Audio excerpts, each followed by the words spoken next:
Good morning, children. Welcome to EVS class. Okay, children. In previous class, we learned renewable resources like solar energy and soil. Okay. In this class, we learn another one renewable resources, that is a forest. Okay. Yes, children. This forest is also one of the natural resources. Okay. And these forests are the natural habitat of wild animals and birds. And these are provide necessary food to animals and many useful materials to man. Okay, these forests are the natural habitat of wild animals and birds, and these provide necessary food to animals and many useful materials to human beings. Okay, and children, what are the useful materials we can get from a forest? Yes, all of you look at here. What are the uses of a forest and what are the useful materials we can get from a forest? Okay, all of you look at here. Yes, children, we get wood from a forest. Okay, and we use that wood to build house. Okay, then we get medicinal plants from a forest. Yes, children, we get many medicinal plants or a few medicinal plants from a forest, that is like a amla, neem, then tulsi, then aloe vera. These are all the medicinal plants we can get from a forest. Okay, and we get different types of flowers and fruits.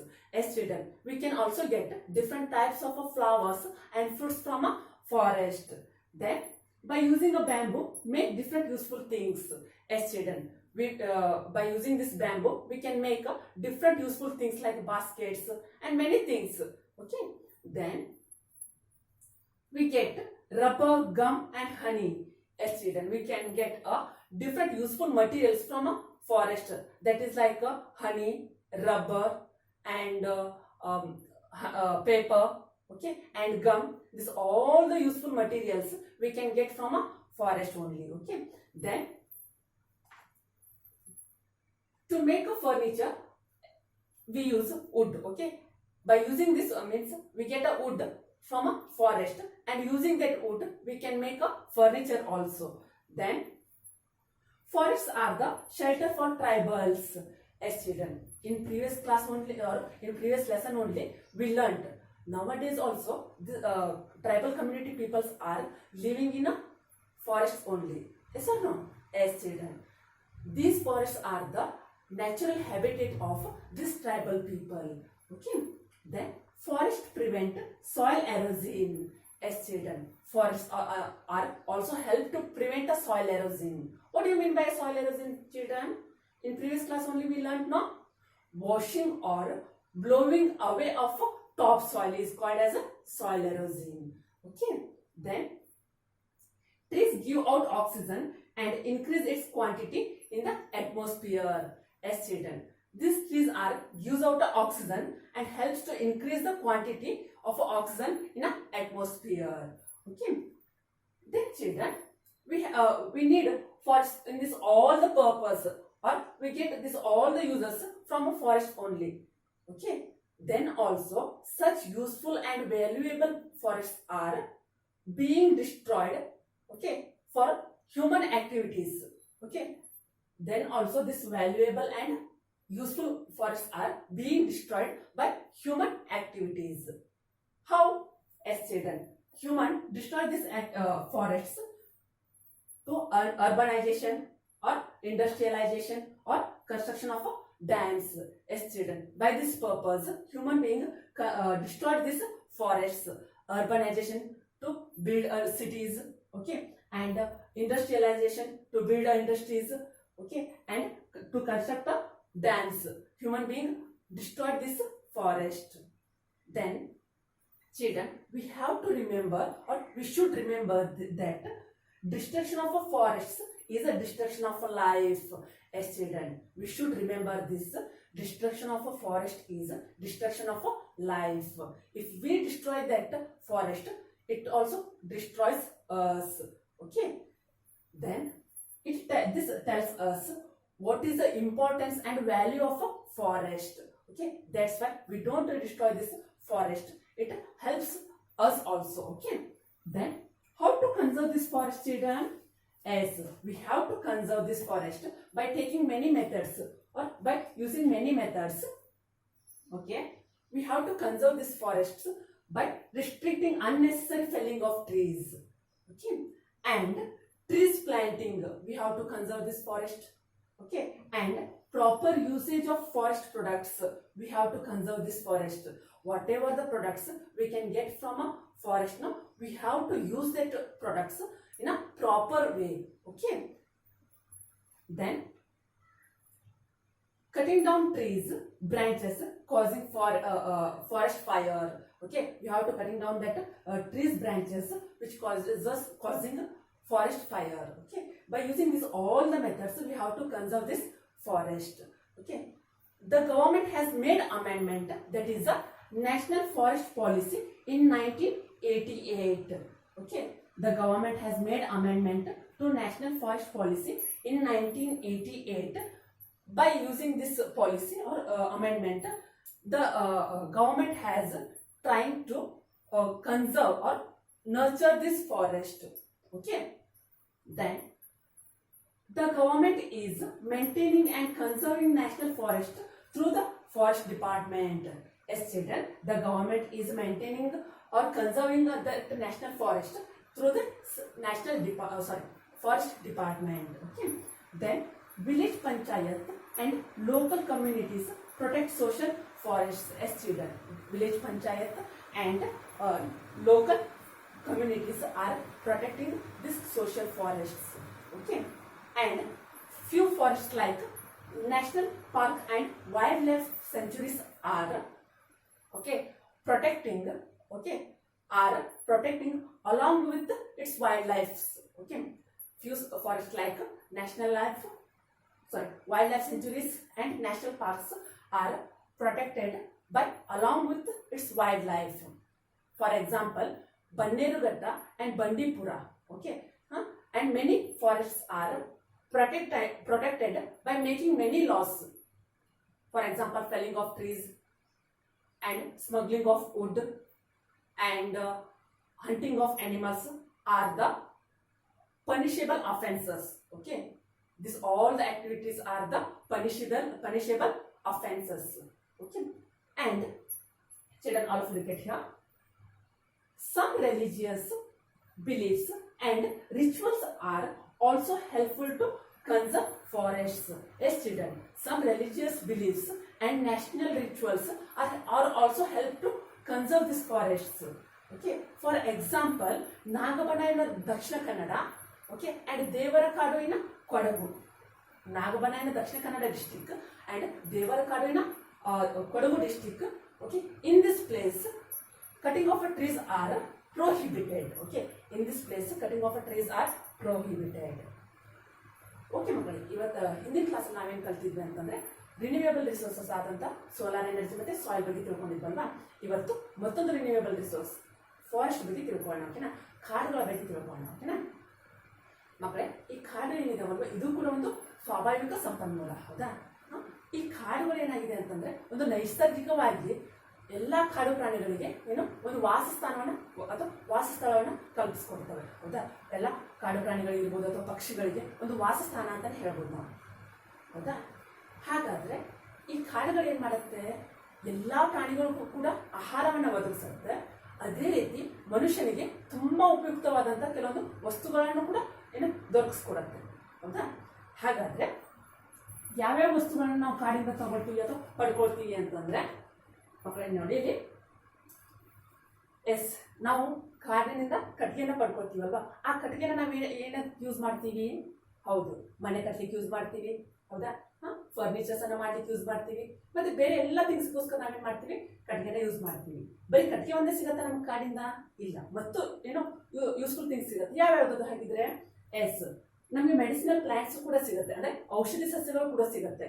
ನೆಲ್ಲಿಕಾಯಿ ಇರ್ಬೋದು, ತುಳಸಿ ಇರ್ಬೋದು, aloe vera ಇರ್ಬೋದು, ಬೇವಿನ ಗಿಡ ಇರ್ಬೋದು, ಇನ್ನೂ ತುಂಬಾ ಉಪಯುಕ್ತವಾದಂತಹ ಔಷಧಿ ಸಸ್ಯಗಳು ನಮ್ಗೆ ಈ ಕಾಡಿನಿಂದ ಸಿಗುತ್ತೆ. ಹೌದಾ, ನೆಕ್ಸ್ಟ್ ಬಿದಿರು ಕೂಡ ನಮ್ ಕಾಡಲ್ಲೇ ಸಿಗುತ್ತಲ್ವಾ. ಈ ಬಿದಿರನ್ನ ಯೂಸ್ ಮಾಡ್ಕೊಂಡು ನಾವು ಬೇರೆ ಬೇರೆ useful things, for example basket ಇರ್ಬೋದು ಅಥವಾ ಬೇರೆ ಕ್ರಾಫ್ಟ್ ಮಟೀರಿಯಲ್ಸ್ ಅನ್ನ ನಾವು ಮಾಡ್ತೀವಿ. ಹೌದಾ, ನೆಕ್ಸ್ಟ್ ನಮ್ಗೆ ಫಾರೆಸ್ಟ್ ಇಂದ ಇನ್ನೂ ತುಂಬಾ ಉಪಯುಕ್ತವಾದಂತಹ ವಸ್ತುಗಳು ಸಿಗುತ್ತೆ. ಏನೇನಿರ್ಬೋದು, ರಬ್ಬರ್ ಸಿಗುತ್ತೆ ನಮಗೆ ಫಾರೆಸ್ಟ್ ಇಂದ, ಜೇನು ಸಿಗುತ್ತೆ, ಹೌದಾ. ನೆಕ್ಸ್ಟ್ ಕಾಗದವನ್ನ ಮಾಡ್ತೀವಿ ನಾವು ಈ ಫಾರೆಸ್ಟ್ ಯೂಸ್ ಮಾಡ್ಕೊಂಡು, ಪೇಪರ್ಸ್ ಅನ್ನ ಪ್ರೊಡ್ಯೂಸ್ ಮಾಡ್ತೀವಿ. ದೆನ್ ಗಮ್ ಸಿಗತ್ತೆ ಈ ಫಾರೆಸ್ಟ್ ಇಂದ, ಹೌದಾ. ನೆಕ್ಸ್ಟ್ ಈ ಫಾರೆಸ್ಟ್ ಕೂಡ ಏನಾಗತ್ತಂತಂದ್ರೆ ಈ ಬುಡಕಟ್ಟು ಜನಾಂಗ ಇರುತ್ತಲ್ವಾ, ಅವರಿಗೂ ಕೂಡ ಒಂದು ವಾಸಸ್ಥಾನ ಅಂತ ಹೇಳ್ಬೋದು. ಈ ಒಂದು ಪಾಯಿಂಟ್ ಅನ್ನ ನಾವು ಕಮ್ಯುನಿಟಿ ಲೆಸನ್ ಅಲ್ಲಿ ಕಲ್ತಿದ್ದೀವಲ್ವಾ. ಇವಾಗಿನ ಕಾಲದಲ್ಲೂ ಕೂಡ ಕೆಲವೊಂದು ಕಮ್ಯುನಿಟಿ ಪೀಪಲ್, ಈ ಬುಡಕಟ್ಟು ಜನಾಂಗ ಇನ್ನೂ ಕೂಡ ಕಾಡಲ್ಲಿ ವಾಸ ಮಾಡ್ತಾ ಇದ್ದಾವೆ, ಹೌದಾ. ಹಾಗಾದ್ರೆ ಈ ಕಾಡುಗಳನ್ನ ನಾವು ಬುಡಕಟ್ಟು ಜನಾಂಗದ ಒಂದು ವಾಸಸ್ಥಾನ ಅಂತಾನೆ ಹೇಳ್ಬೋದು, ಹೌದಾ. ನೆಕ್ಸ್ಟ್ ಫಾರೆಸ್ಟ್ ನಮ್ಗೆ ಏನ್ ಮಾಡುತ್ತೆ, ಮಣ್ಣಿನ ಸವೆತವನ್ನ ಕರಗಿಸಲಿಕ್ಕೆ ಹೆಲ್ಪ್ ಮಾಡುತ್ತೆ. ಮಣ್ಣಿನ ಸವೆತ ಅಂತಂದ್ರೆ ಏನಂತ ನಾವು ಈ ಮೊದಲಿನ ಕ್ಲಾಸಲ್ಲಿ ತಿಳ್ಕೊಂಡಿದೀವಲ್ವಾ. ಈ ಗಾಳಿ, ಮಳೆ, ಈ ಎಲ್ಲಾ ಕಾರಣಗಳಿಂದಾಗಿ ಭೂಮಿ ಅಥವಾ ಈ ಭೂಮಿಯ ಮೇಲ್ಮೈ ಒಂದು ಸವೆದು ಹೋಗೋದಕ್ಕೆ, ಅಥವಾ ಈ ಒಂದು ಮಣ್ಣಿನ ಒಂದು ಟಾಪ್ ಸಾಯಿಲ್ ಅಂತ ಏನು ಕರಿತೀವಲ್ವಾ, ಅದು ಕೊಚ್ಕೊಂಡು ಹೋಗೋದಕ್ಕೆ ನಾವೇನಂತ ಕರಿತೀವಿ, ಮಣ್ಣಿನ ಸವೆತ ಅಂತ ಕರಿತೀವಿ, ಹೌದಾ. Next trees gives out oxygen. Yes children, ನಮಗೆ ಈ ಸಸ್ಯಗಳಿಂದ ಏನ್ ಸಿಗುತ್ತೆ, ಆಕ್ಸಿಜನ್ ಸಿಗುತ್ತೆ, ಹೌದಾ. ಈ ಆಕ್ಸಿಜನ್ ಏನ್ ಮಾಡಿ ರಿಲೀಸ್ ಮಾಡಿ, ಅಂದ್ರೆ ಬಿಡುಗಡೆ ಮಾಡಿ, ನಮ್ಮ ಈ ಒಂದು ವಾತಾವರಣದಲ್ಲಿರುವಂತಹ ಒಂದು ಆಕ್ಸಿಜನ್ ಲೆವೆಲ್ ಅನ್ನ ಮೇಂಟೈನ್ ಮಾಡ್ಲಿಕ್ಕೆ ಈ ಟ್ರೀಸ್ ಅಥವಾ ಫಾರೆಸ್ಟ್ ಹೆಲ್ಪ್ ಆಗುತ್ತೆ ನಮಗೆ, ಓಕೆನಾ. ಹಾಗಾದ್ರೆ ಇಷ್ಟೆಲ್ಲಾ ಯೂಸ್ಫುಲ್ ಇದ್ರೂ ಕೂಡ, ಓಕೆನಾ, ನಾವು ಫಾರೆಸ್ಟ್ ಇಂದ ಇಷ್ಟೆಲ್ಲಾ ಯೂಸ್ ಅನ್ನ ತಗೊಳ್ತೀವಿ, ಹೌದಾ. ಇಷ್ಟೆಲ್ಲ ಯೂಸ್ಫುಲ್ ಇದ್ರೂ ಕೂಡ, ಇಷ್ಟೆಲ್ಲ ಕಾಡಿನ ಬೆಲೆ ಇದ್ರೂ ಕೂಡ ಮನುಷ್ಯ ಏನ್ ಮಾಡ್ತಾ ಇದ್ದಾನೆ, ಇವಾಗ ಕಾಡನ್ನ ನಾಶ ಮಾಡ್ತಾ ಇದ್ದಾನೆ. ಹಾಗೆ ಕಾಡನ್ನ ಯಾವ ಒಂದು ಕಾರಣಕ್ಕೋಸ್ಕರ ನಾಶ ಮಾಡ್ತಾ ಇದ್ದಾನೆ, ಅರ್ಬನೈಸೇಷನ್ಗೋಸ್ಕರ ಕಾಡನ್ನ ಕಡಿತಾ ಇದ್ದಾನೆ, ಹೌದಾ. ಇಂಡಸ್ಟ್ರಿಯಲೈಸೇಷನ್, ಬೇರೆ ಬೇರೆ ಇಂಡಸ್ಟ್ರಿಯನ್ನ ಕಟ್ಟಲಿಕ್ಕೋಸ್ಕರ ಅಥವಾ ಬಿಲ್ಡ್ ಮಾಡ್ಲಿಕ್ಕೋಸ್ಕರ ಏನ್ ಮಾಡ್ತಾ ಇದ್ದಾನೆ, ಅವನು ಕಾಡುಗಳನ್ನ ಕಡಿತಾ ಇದ್ದಾನೆ. Construction of dams. ಎಸ್, ನದಿಗಳಿಗೆ ಈ ಡ್ಯಾಮ್ಸ್ ಅನ್ನ ಕಟ್ಟಬೇಕಾದ್ರೂ ಕೂಡ ಏನ್ ಮಾಡ್ತಾರೆ, ತುಂಬಾ ದೊಡ್ಡ ಪ್ರಮಾಣದಲ್ಲಿ ಏನ್ ಮಾಡ್ತಾರೆ, ಈ ಕಾಡುಗಳನ್ನ ಕಡಿತಾರೆ, ಹೌದಾ. ಮನುಷ್ಯ ಎಲ್ಲಾ ಕಾರಣಕ್ಕೋಸ್ಕರ ಏನ್ ಮಾಡ್ತಾ ಇದ್ದಾನೆ, ಇವಾಗ ಕಾಡುಗಳನ್ನ ಕಡಿತಾ ಇದ್ದಾನಲ್ವಾ. ಹಾಗಾದ್ರೆ ನಾವೇನ್ ಮಾಡ್ಬೇಕು ಅಂತಂದ್ರೆ, ಇವಾಗ ಈ ಒಂದು ಸೆಂಟೆನ್ಸ್ ಅನ್ನ ನಾವು ನೆನಪಿಟ್ಕೊಳ್ಬೇಕು. ಏನದು, destruction of a forest is a destruction of our life. Okay, ನಾವು ಕಾಡುಗಳನ್ನ ಕಡಿಯೋದ್ರಿಂದ ನಮ್ಮ ಜೀವನನೂ ಕೂಡ ಹಾಳಾಗುತ್ತೆ. ಅದಕ್ಕೋಸ್ಕರ ನಾವೇನ್ ಮಾಡ್ಬೇಕು ಅಂತಂದ್ರೆ ಕಾಡುಗಳನ್ನ ಬೆಳೆಸಿ, ಓಕೆನಾ, ಬೆಳೆಸ್ಬೇಕು. ಇದರಿಂದ ಏನಾಗುತ್ತೆ, ನಮಗೂ ಕೂಡ ಹೆಲ್ಪ್ ಆಗುತ್ತೆ, ಓಕೆನಾ. ಹಾಗಾದ್ರೆ ನಾವು ಕಾಡುಗಳನ್ನ ಯಾವ ಯಾವ ಒಂದು ರೀತಿಯಿಂದ ರಕ್ಷಿಸಬಹುದು. ಎಸ್, ಕಾಡುಗಳನ್ನ ಕಡಿಯೋದನ್ನ ಅಂದ್ರೆ ರೀಸನ್ ಇಲ್ಲದೆ, ಹೌದಾ, ಕಾರಣವಿಲ್ಲದೆ ಈ ಗಿಡಗಳನ್ನ ಕಡಿಯೋದನ್ನ ತಪ್ಪಿಸ್ಬೇಕು, ಹೌದಾ. ನೆಕ್ಸ್ಟ್, ನಾವು ಒಂದು ಗಿಡವನ್ನ ಕಡಿದ್ರು ಕೂಡ ನಾವಲ್ಲಿ ಏನ್ ಮಾಡ್ಬೇಕು, ಅದ್ರ ಬದಲಾಗಿ 10 ಗಿಡಗಳನ್ನ ನೆಟ್ಟು ಬೆಳೆಸ್ಬೇಕು. ಬರೀ ನೆಡೋದಷ್ಟೇ ಅಲ್ಲ, ಅವುಗಳನ್ನ ಬೆಳೆಸ್ಬೇಕು. ಇವಾಗ ನಮ್ಗೆ ಅವಶ್ಯಕತೆ ಇದೆ, ಹೌದಾ. ಇವಾಗ ಒಂದು ಗಿಡವನ್ನ ನಾವು ಕಡಿಬೇಕು ಅಂತಂದ್ರೆ ಅದ್ರ ಬದಲಾಗಿ ನಾವೇನ್ ಮಾಡ್ಬೇಕು, 10 ಗಿಡಗಳನ್ನ ನಾವೇನ್ ಮಾಡ್ಬೇಕಲ್ಲಿ ನೆಟ್ಟು ಅವುಗಳನ್ನ ಬೆಳೆಸ್ಬೇಕು ಕೂಡ, ಓಕೆನಾ. ನೆಕ್ಸ್ಟ್, ನಮ್ಗೆ ಈ ಕಾಡಿನ ತುಂಬಾ ಉಪಯುಕ್ತವಾದಂತ ವಸ್ತುಗಳು ಸಿಗತ್ತೆ, ಹೌದಾ. ಬ್ಯಾಂಬು ಅಂದ್ರೆ ಬಿದಿರು ಸಿಗತ್ತೆ, ಗಮ್ ಸಿಗತ್ತೆ, ಜೇನ್ ಸಿಗತ್ತೆ, ಹೌದಾ, ರಬ್ಬರ್ ಸಿಗತ್ತೆ. ಎಲ್ಲ ಮತ್ತೆ ಈ ಕಟ್ಟಿಗೆನ ಯೂಸ್ ಮಾಡ್ಕೊಂಡು ನಾವು ಪೇಪರ್ಸ್ ಅನ್ನು ಕೂಡ ಮಾಡ್ತೀವಿ, ಹೌದಾ. ಎಲ್ಲ ಯೂಸ್ಫುಲ್ ಪ್ರಾಡಕ್ಟ್ಸ್ ಅನ್ನ ನಾವೇನ್ ಮಾಡ್ಬೇಕು, ತುಂಬಾ ವೇಸ್ಟ್ ಮಾಡದೇ ಇರೋ ರೀತಿ ಅವುಗಳನ್ನ ಬಳಸಬೇಕು, ಓಕೆನಾ. ನೆಕ್ಸ್ಟ್,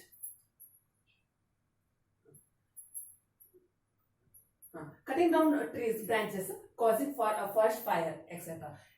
ಹೌದು ಮಕ್ಕಳೇ, ಈ ಒಂದು ಮರದ ಟೊಂಗಿಗಳಿಂದಾಗಿ ಕೆಲವೊಂದು ಟೈಮಲ್ಲಿ ಏನಾಗ್ತಾ ಇರತ್ತೆ ಅಂತಂದ್ರೆ ಅರಣ್ಯಕ್ಕೆ ಬೆಂಕಿ ಹತ್ಕೊಳ್ತಾ ಇರತ್ತೆ, ಹೌದಾ. ಆ ಒಂದು ಕ್ರಮವನ್ನು ನಾವೇನ್ ಮಾಡ್ಬೇಕು, ಇಲ್ಲಿ ತಡೆಗಟ್ಟಬೇಕಾಗತ್ತೆ, ಹೌದಾ. ನೆಕ್ಸ್ಟ್, ಕಾಡ್ಗಿಚ್ಚು ಅಂತ ಏನ್ ಕರಿತೀವಲ್ವಾ, ಕಾಡ್ಗಿಚ್ಚು ಆಗೋದ್ರ ಬಗ್ಗೆ ಮುನ್ನೆಚ್ಚರಿಕೆ ಕ್ರಮಗಳನ್ನ ತಗೊಂಡು ಅದು ಆಗದೆ ಇರೋ ರೀತಿ ನಾವು ತಪ್ಪಿಸ್ಬೇಕಾಗತ್ತೆ, ಓಕೆನಾ. ನೆಕ್ಸ್ಟ್, ನಮ್ಮ ಗವರ್ಮೆಂಟ್ ಕೂಡ ಏನ್ ಮಾಡ್ತಾ ಇದ್ದಾರೆ, ಈ ಫಾರೆಸ್ಟ್ ನ ಪ್ರೊಟೆಕ್ಟ್ ಮಾಡ್ಲಿಕ್ಕೋಸ್ಕರ ತುಂಬಾ ರೂಲ್ಸ್ ಅನ್ನ ಏನ್ ಮಾಡಿದೆ, ಜಾರಿಗೊಳಿಸಿದೆ. ಯಾವ್ಯಾವ್ದಿರ್ಬೋದು, first one national forest policy ಅಂತ ಹೇಳ್ಕೊಂಡು 1988 ಅಲ್ಲೇ ಅದನ್ನೇನ್ ಮಾಡಿದ್ದಾರೆ, ಜಾರಿಗೆ ತಂದಿದ್ದಾರೆ, ಹೌದಾ. ರಾಷ್ಟ್ರೀಯ ಅರಣ್ಯ ಕಾಯ್ದೆ ಅಂತ ಹೇಳ್ಕೊಂಡು 1988 ಅಲ್ಲೇ ಜಾರಿಗೆ ತಂದಿದ್ದಾರೆ, ಓಕೆನಾ. ಇದನ್ನ ಜಾರಿಗೆ ತರೋದ್ರ ಮೂಲಕ ಏನ್ ಮಾಡ್ತಿದ್ದಾರೆ, ಈ ಕಾಡುಗಳನ್ನ ಸಂರಕ್ಷಿಸ್ತಿದ್ದಾರೆ, ಓಕೆನಾ. ಅದ್ರ ಜೊತೆಗೆ ಅವುಗಳನ್ನ ಬೆಳೆಸ್ಲಿಕ್ಕೂ ಕೂಡ ಏನ್ ಮಾಡ್ತಾ ಇದಾರೆ, ಶ್ರಮಿಸ್ತಾ ಇದ್ದಾರೆ, ಓಕೆನಾ. ಹಾಗಾದ್ರೆ ಇಲ್ಲಿ ನೋಡಿ, the government is maintaining and conserving national forest through forest department. Okay, ಹೌದು ಮಕ್ಕಳೇ, ಈ ಅರಣ್ಯ ಇಲಾಖೆಯಿಂದ ಏನ್ ಮಾಡ್ತಾ ಇದಾರೆ, ಈ ನಮ್ಮ ನ್ಯಾಷನಲ್ ಫಾರೆಸ್ಟ್ ಇರ್ಬೋದು, ಅವುಗಳನ್ನ ಏನ್ ಮಾಡ್ತಾ ಇದಾರೆ, ಸಂರಕ್ಷಿಸುತ್ತಿದ್ದಾರೂ ಕೂಡ, ಹೌದಾ. ಅದ್ರ ಜೊತೆಗೆ ಅವುಗಳನ್ನ ಡೆವಲಪಿಂಗ್ ಕೂಡ ಏನ್ ಮಾಡ್ತಾ ಇದಾರೆ, ಶ್ರಮಿಸ್ತಾ ಇದ್ದಾರೆ, ಓಕೆನಾ. Next, village panchayat and local community. ಹೌದು ಮಕ್ಕಳೇ, ಗ್ರಾಮ ಪಂಚಾಯತ್ ಇರ್ಬೋದು ಮತ್ತೆ ಈ ಒಂದು ಲೋಕಲ್ ಕಮ್ಯುನಿಟಿ ಏನ್ ಮಾಡ್ತಾ ಇದೆ, ಅಲ್ಲಿರುವಂತ ಒಂದು ಸಾಮಾಜಿಕ ಕಾಡುಗಳನ್ನ ರಕ್ಷಣೆ ಮಾಡ್ತಾ ಇದೆ. ಓಕೆನಾ. ಮತ್ತೆ ಈ ನ್ಯಾಷನಲ್ ಪಾರ್ಕ್ ಮತ್ತೆ ಈ ವೈಲ್ಡ್ ಲೈಫ್ ಸೆಂಚುರೀಸ್ ಅನ್ನ ಏನೋ ಗುರುತಿಸಿ, ಓಕೆನಾ, ಅಲ್ಲಿರುವಂತ ಒಂದು ಕಾಡನ್ನ ಸಂರಕ್ಷಿಸೋದ್ರ ಜೊತೆಗೆ ಅಲ್ಲಿರುವಂತ ವೈಲ್ಡ್ ಲೈಫ್ ಅಂದ್ರೆ ಈ ಕಾಡು ಪ್ರಾಣಿಗಳೆಲ್ಲ ಏನಿರ್ತಾವಲ್ವಾ ಅವುಗಳನ್ನು ಕೂಡ ಒಂದು ನ್ಯಾಚುರಲ್ ಆಗಿ ಏನ್ ಮಾಡ್ತಾ ಇದಾರೆ, ಅದನ್ನ ಪ್ರೊಟೆಕ್ಟ್ ಮಾಡ್ತಾ ಇದ್ದಾರೆ. ಫಾರ್ ಎಕ್ಸಾಂಪಲ್ ಬಂಡೀಪುರ ಇರ್ಬೋದು, ಬನ್ನೇರುಘಟ್ಟ ಇರ್ಬೋದು, ಇಲ್ಲಿರುವಂತ ಒಂದು ಕಾಡುಗಳನ್ನ ಅವುಗಳಲ್ಲಿರುವಂತಹ ಒಂದು ಏನು ಕಾಡು ಪ್ರಾಣಿಗಳನ್ನು ಕೂಡ ಏನ್ ಮಾಡ್ತಾ ಇದ್ದಾರೆ, ಸಂರಕ್ಷಣೆ ಮಾಡ್ತಾ ಇದ್ದಾರೆ. ಹೌದಾ. ಅಂದ್ರೆ ತುಂಬಾ ರೂಲ್ಸ್ ಅನ್ನ ಜಾರಿಗೆ ತರ್ತಾ ಇದ್ದಾರೆ. ಫಾರ್ ಎಕ್ಸಾಂಪಲ್ ಇವಾಗ ಅಲ್ಲಿ ಕಾಡನ್ನ ಕಡಿಯೋದನ್ನ ನಿಷೇಧ ಮಾಡಿದ್ದಾರೆ. ಹೌದಾ. ನೆಕ್ಸ್ಟ್ ಏನೋ ಸ್ಮಗ್ಲಿಂಗ್ ಆಫ್ ವುಡ್ ಅನ್ನು ಕೂಡ ಅಲ್ಲಿ ನಿಷೇಧ ಇದೆ. ಹೌದಾ. ನೆಕ್ಸ್ಟ್ ನಾವು ಒಂದ್ ವೇಳೆ ಆ ಒಂದು ಪ್ರಾಣಿಗಳನ್ನ ಏನೋ ಕಿಲ್ ಮಾಡಿದ್ರೆ ಅಥವಾ ಬೇಟೆ ಮಾಡಿದ್ರು ಕೂಡ ಅಲ್ಲೇನಾಗತ್ತೆ, ಅದೊಂದು ನಮಗೆ ಶಿಕ್ಷಾರ್ಹ ಅಪರಾಧ ಆಗತ್ತೆ. ಓಕೆನಾ. Next some religious beliefs and rituals are also helpful to conserve forest. ಹೌದು ಮಕ್ಕಳೇ, ಈ ಒಂದು ನಮ್ಮಲ್ಲಿ ಒಂದು ಏನೋ ಒಂದು ನಂಬಿಕೆ ಇರುತ್ತೆ. ಹೌದಾ. ದೈವಿಕವಾದಂತ ಒಂದು ನಂಬಿಕೆ ಇರುತ್ತೆ ಅಥವಾ ದೇವರ ಬಗ್ಗೆ ಆದಂತ ಒಂದು ನಂಬಿಕೆ ಇರುತ್ತೆ ಅಥವಾ ಹೌದಾ, ಆ ನಂಬಿಕೆಯಿಂದ ಕೂಡ ನಾವೇನ್ ಮಾಡ್ಬೋದು, ಕೆಲವೊಂದು ಕಾಡುಗಳನ್ನ ಪ್ರೊಟೆಕ್ಟ್ ಮಾಡ್ಬೋದು. ಫಾರ್ ಎಕ್ಸಾಂಪಲ್ ಅಂತಂದ್ರೆ ಇವಾಗ ನಾಗಬನೆ ಅಂತ ಹೇಳ್ಕೊಂಡು ಒಂದು ಕಾಡಿದೆ, ಅದು ದಕ್ಷಿಣ ಕನ್ನಡದಲ್ಲಿ. ಓಕೆನಾ. ಅದೇ ರೀತಿ ದೇವರ ಕಾಡು ಅಂತ ಒಂದು ಕಾಡಿರೋದು ಕೊಡಗು ಡಿಸ್ಟಿಕ್ ಅಲ್ಲಿ. ಓಕೆನಾ. ಈ ಕಾಡುಗಳನ್ನ ಜನರಿಗೂ ಕೂಡ ಒಂದು ನಂಬಿಕೆ ಇದೆ, ಅದು ದೇವರ ಕಾಡು, ನಾವು ಅದನ್ನ ಕಟ್ ಮಾಡಬಾರ್ದು ಅಂತ ಹೇಳ್ಕೊಂಡು. ಓಕೆನಾ. ಅದಕ್ಕೋಸ್ಕರ ಅಲ್ಲಿರುವಂತ ಒಂದು ಮರಗಳನ್ನ ಕಟ್ ಮಾಡೋದನ್ನ ನಿಷೇಧ ಮಾಡಲಾಗಿದೆ. ಓಕೆನಾ. Okay children, thank you.